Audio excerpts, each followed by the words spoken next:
A discovery no one expected. A truth no one wanted to face. And the instant Daddy Dave finally says it out loud, the entire Street Outlaws world breaks apart in ways that might never heal. The call that shattered the night. The digital clock beside Chief's bed glowed 2:41 a.m. when his phone suddenly rang, yanking him out of shallow sleep. His body still ached from hours spent wrestling with a stubborn Chevrolet that refused to behave, and his mind was only half awake, still caught in dreams of quarter-mile runs and screaming engines. For a second he thought about letting it go to voicemail, probably just another racer needing bail money or a tow truck emergency that could wait until morning. But then he saw the name lighting up the screen in the dark, and an icy feeling settled deep in his chest. Daddy Dave never called at this hour unless something had gone horribly wrong. Chief's hand moved on instinct, swiping to answer before his brain fully caught up. He held the phone to his ear and waited, heart rate already climbing into dangerous territory for a man who'd been living on coffee and adrenaline for most of the week. "Chief." Dave's voice came through the line, and it sounded wrong in ways Chief couldn't immediately name. There was an emptiness to it, a buried shake beneath forced calm that belonged to someone standing on the edge of something irreversible. "I need you to listen to what I'm about to say," Dave continued, "and I need you not to interrupt me until I'm done. Can you do that for me?" Chief swung his legs over the side of the bed, bare feet hitting the cold floor as every nerve in his body snapped to full alert.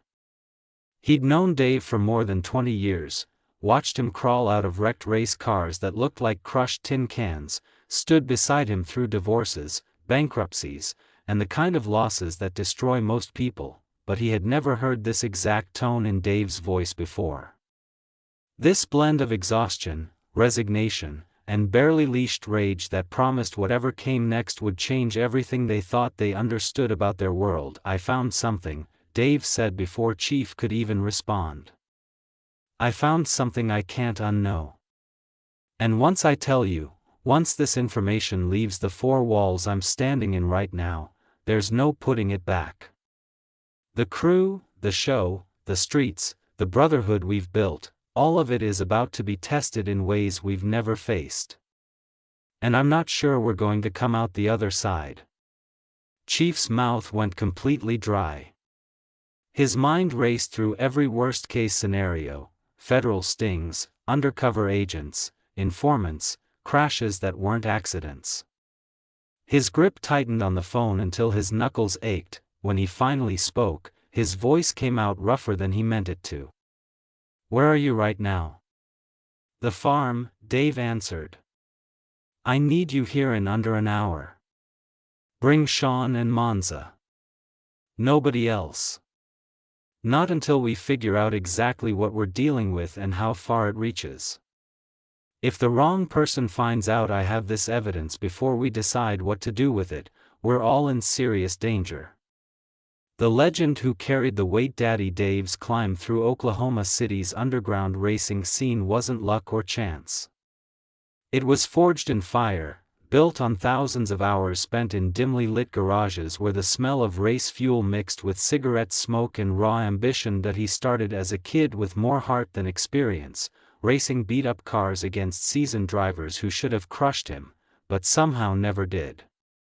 There was something about the way Dave approached racing that set him apart from day one: calculated aggression, a willingness to push both car and driver past any sane limit, and an almost uncanny ability to read a track in the split seconds before the light dropped. The streets of Oklahoma City in the early 2000s were a different universe, a place where reputation was everything and mistakes could cost far more than money. Dave quickly learned that respect in that world wasn't handed out. It was earned through consistent wins and refusing to back down when challenged. He built his first serious race car with borrowed money and junkyard parts, working nights so long they blurred into mornings, dialing in every detail until the car responded like it was part of his own body. When he finally brought that car to the streets and started beating drivers who'd owned those roads for years, people started paying attention. His partnership with Chief became legendary. Two men whose styles perfectly complemented each other in ways that felt almost fated.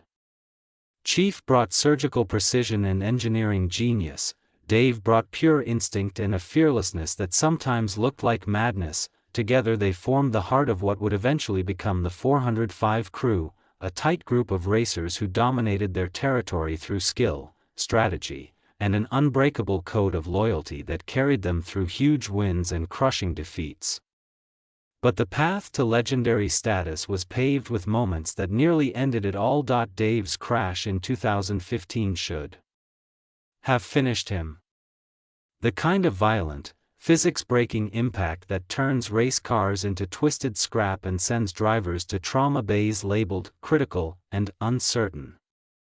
He eventually walked away from that wreckage, but not without scars that ran far deeper than the ones anyone could see. The recovery was brutal. Months of physical therapy and mental battles against fears that crept in during quiet moments when he had too much time to think about mortality and the razor-thin line between life and death at 200 miles per hour. Through it all, Dave kept up the image of the unbreakable warrior, the driver who could stare down any challenge and come out stronger. The crew looked to him for stability, for the kind of leadership that inspired confidence even when everything looked hopeless. But that image came at a price few outside his inner circle ever understood. Every public appearance, every race, every second in front of cameras demanded he project unbreakable strength, even when his body screamed from old injuries that never fully healed, and his mind wrestled with doubts he couldn't afford to show. The pressure built slowly, drop by drop, until it threatened to overflow. Dave had always been the one others turned to, the steady rock who could absorb their fears and frustrations without breaking. But who does the strong man lean on when his own foundation starts to crack? Who carries the weight when the person everyone depends on can no longer carry it alone? Those questions had been haunting Dave for months before the discovery, creating a vulnerability he hid behind his usual stoic face and dry humor. The shadows had been growing longer for a while. The shadows that grew longer. The first person to notice something was wrong with Daddy Dave was Monza. It happened during what should have been a routine conversation about carburetor tuning in late December 2024. They were standing in Monza's garage, surrounded by the familiar mess of racing parts and half-built engines, talking through technical details that usually led to lively debates and friendly trash talk, but Dave's replies that day were short and distracted. When Monza cracked a joke about a mutual friend's terrible decisions, Dave didn't even smile. He just stared at the workbench, jaw tight, like he was chewing on words he couldn't force out. Monza tried to ask gently, was everything okay at home? Were old injuries acting up again? Was there anything he wanted to talk about over a beer, away from the garage noise and pressure? Dave deflected with practiced smoothness, flashing a smile that never reached his eyes and changing the subject so naturally Monza almost convinced himself he'd imagined the whole thing, almost, but the unease stuck, a splinter under the skin Monza couldn't pull out. Murder Nova noticed it next during a crew meeting in early January while they were planning the season's race schedule and talking about possible challengers from other cities. Dave sat in the corner, unusually quiet, staring at his phone but clearly not reading anything on the screen. When Chief asked for his opinion on whether they should accept a challenge from a Texas crew, Dave's answer came several seconds too late, as if he'd been pulled back from somewhere far away. The answer itself was fine, tactically smart, strategically reasonable. But the delivery felt wrong in ways that set off quiet alarms for anyone paying close attention. The late-night disappearances started around the same time. Dave had always kept strange hours. Street racers rarely live by normal clocks, but this was different. He'd show up at the garage in the early morning hours smelling like road dust and exhaustion, giving vague explanations about scouting new racing spots or meeting parts suppliers that didn't quite add up. When people thought about them later, his phone became glued to his hand.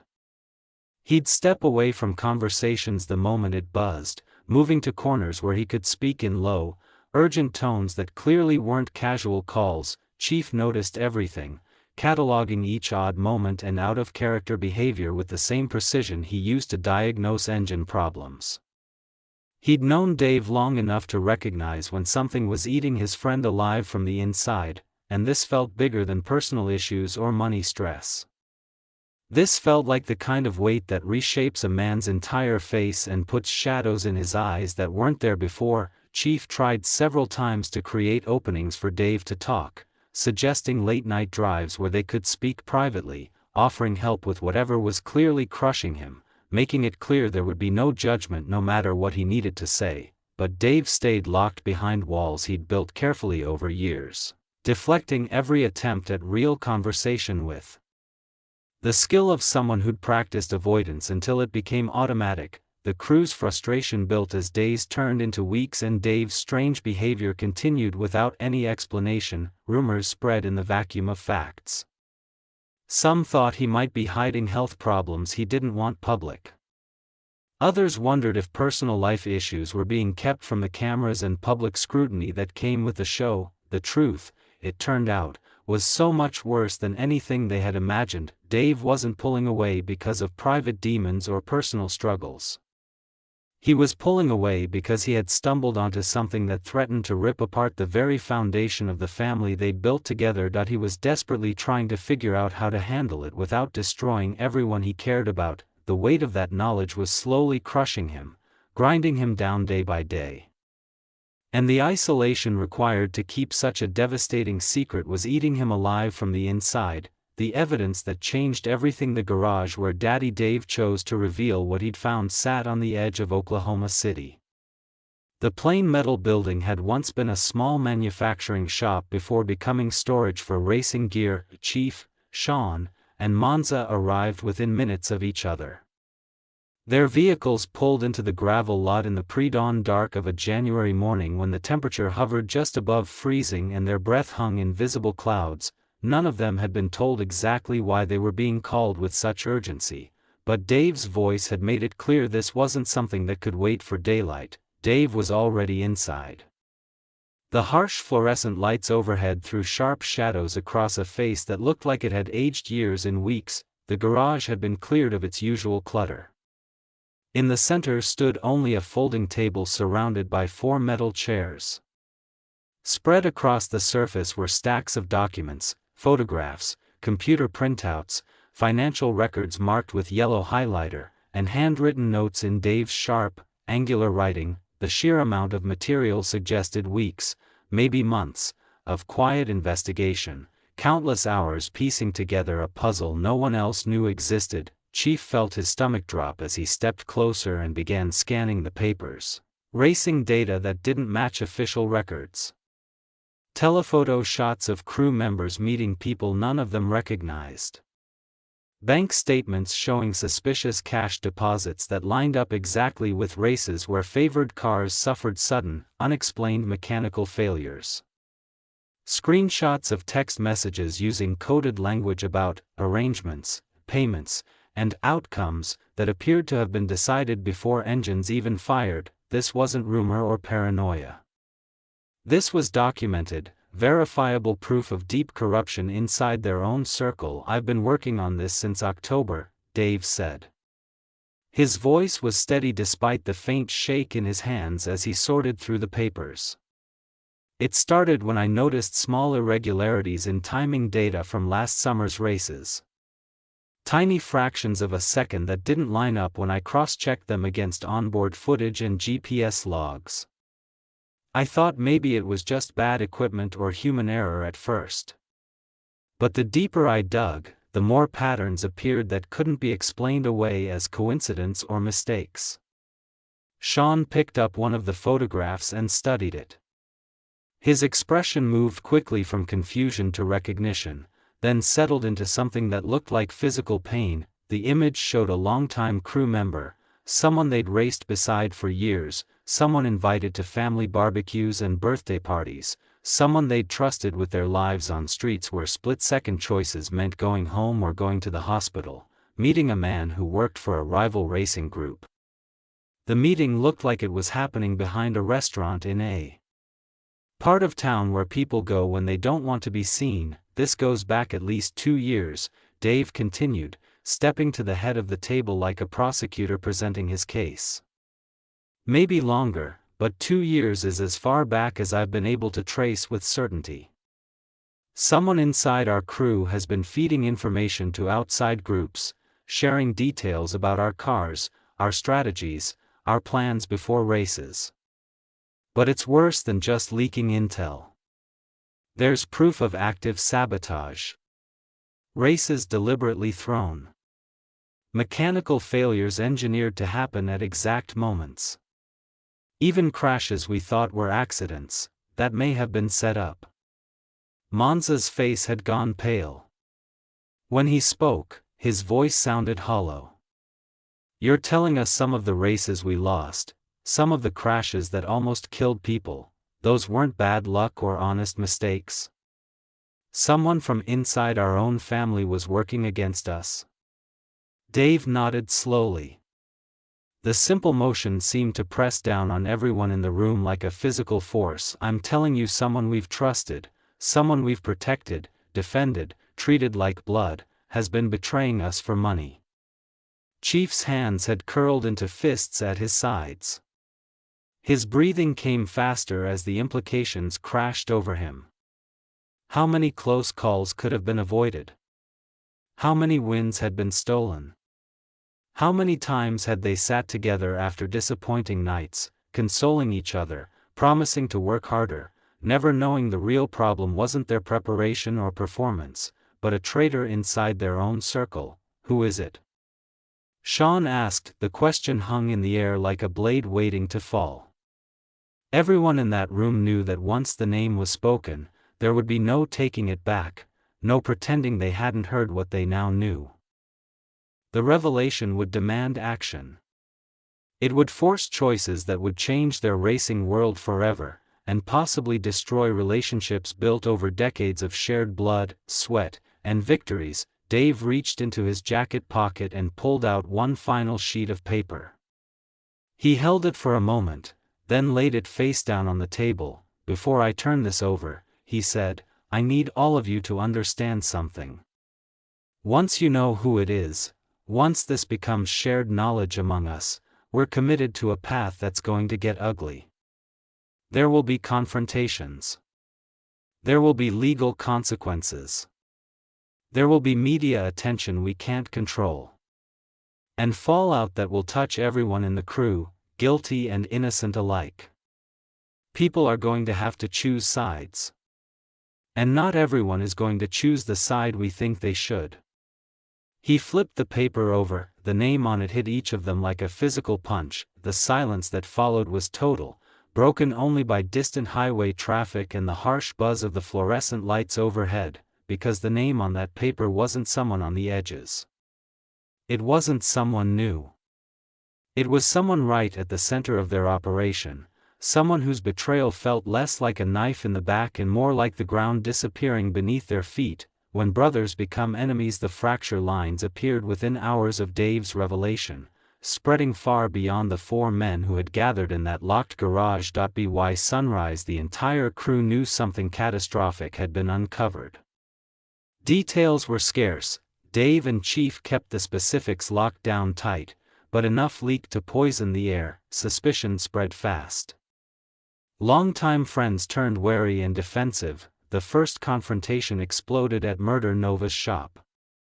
Crew members showed up under the pretense of working on cars, but quickly made it clear they wanted answers. The accused traitor wasn't there.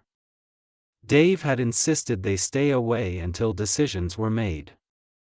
But their absence only fueled the rage. Accusations flew, not just at the unseen betrayer, but at Dave himself. Who gave you the right to play detective? One crew member shouted. You investigated the family behind our backs, gathered evidence like a cop, then dropped this bomb without letting them defend themselves. Chief cut through the noise. Dave had brought the evidence to him because it was overwhelming and undeniable. This wasn't rumor or suspicion. This was documented betrayal that had cost races, money, and nearly lives. It wasn't something that could be talked away. Still, the crew split in ways no one predicted. Some backed Dave immediately, seeing his actions as necessary to cut out a cancer before it spread further. Others saw him as the destroyer of sacred trust, arguing that internal problems should never be handled with evidence that could end up in the wrong hands. The accused traitor's allies pushed a counter-story. Dave was compromised, driven by resentment, paranoia, or a need for control. His recent withdrawn behavior became proof of instability. They demanded a public confrontation. Dave's refusal, citing concerns about intimidation and evidence tampering, only deepened the divide. Sean found himself caught in the middle. He had reviewed the evidence closely and knew dismissing it would require deliberate blindness, but he had also trusted the accused for years, raced beside them, trusted them with his life. Reconciling hard proof with lived loyalty felt impossible. Then parts of Dave's evidence leaked to crews in other cities. Within 48 hours the story ripped through the underground racing world, twisted and warped by rumor. Past losses were re-examined. Events were cancelled. The reputation the crew had built over years began collapsing under suspicion. Murder Nova tried to mediate, organizing meetings meant to restore unity. Instead they turned into shouting matches. Old grudges resurfaced. Unrelated conflicts were weaponized. The brotherhood that once defined them now felt like an illusion shattered by truth. The toll on Dave was brutal. He'd expected resistance, but not to be treated like an enemy by people he loved. There were moments he wondered if silence would have been easier, if peace built on lies was better than truth that destroyed everything. Then he remembered the injured drivers, the stolen money, the crashes that weren't accidents, and his resolve hardened. Some truths were too important to stay buried, no matter the cost of bringing them into the light. The reckoning, the decision to move forward came on a morning when freezing rain turned Oklahoma City streets into slick black mirrors, conditions where no sane person would race. Yet everyone seemed determined to push limits anyway. Dave sat alone in his garage, surrounded by the cars and equipment that had defined his adult life, holding a phone connected to a lawyer who specialized in fraud and conspiracy cases. The conversation was cold and clinical, focused on evidence standards, potential criminal charges, civil remedies. All terms that felt distant from the emotional devastation tearing through his racing family. If you move forward with this formally, the lawyer said, voice crackling slightly over the line, you need to understand there's no controlling how far it spreads or who gets caught in the blast radius. Law enforcement will get involved. Investigations will extend beyond just the individual you've identified. Financial records will be subpoenaed. People who had nothing to do with the betrayal might still face scrutiny if their names appear anywhere in the documentation. This becomes much bigger than settling a score inside your racing crew. Dave closed his eyes, feeling the full weight of that reality settle across his shoulders. That he had started this investigation simply wanting to understand why things felt off, why patterns weren't matching, why nagging doubts kept him awake. That he hadn't set out to become a whistleblower or trigger the kind of comprehensive destruction the lawyer was describing, but now he stood at a crossroads where both paths looked equally devastating, and the choice felt less like picking a direction and more like deciding which version of catastrophe he could live with. The alternative to going legal was handling it the old way: street justice, internal resolution, the rough frontier ethics the racing underground had followed long before cameras, sponsorships, and lawyers entered the picture. That path meant confronting the traitor directly, letting them face the crew they betrayed, and imposing whatever consequences the community decided were fair. It would be brutal, possibly violent, and leave no official record to set precedent or deter future betrayals, but it would also keep the family's business inside the family, preserving at least the appearance of unity even if the underlying reality was forever broken. Chief arrived as Dave ended the call with the lawyer, walking into the garage without knocking because that's what 20 years of friendship earned you. He didn't ask what decision Dave had reached. He just pulled up a stool and sat down to wait, understanding that some choices can't be rushed and some men need silence more than advice. They sat like that for almost 20 minutes, listening to rain hammer the metal roof and watching gray light filter through dirty windows. I keep thinking about all the times I trusted my gut about people and situations, Dave finally said, voice rough from too many sleepless nights and too much emotional strain. About how I built a reputation on being able to read a race in real time, knowing when to push and when to back off, sensing danger before it appeared. And I completely missed this betrayal happening right under my nose for years. What does that say about my judgment? Chief shook his head slowly. Your instincts didn't fail you. They're what made you notice the irregularities in the first place.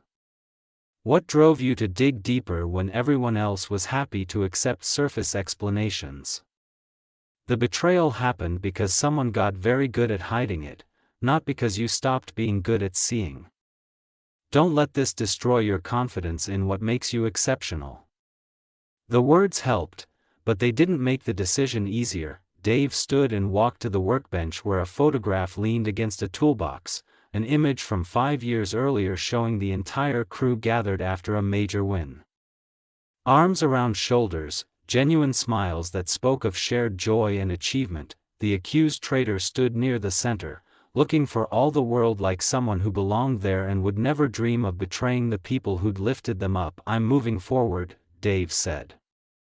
The words felt like stepping off a cliff without knowing how far the fall would be.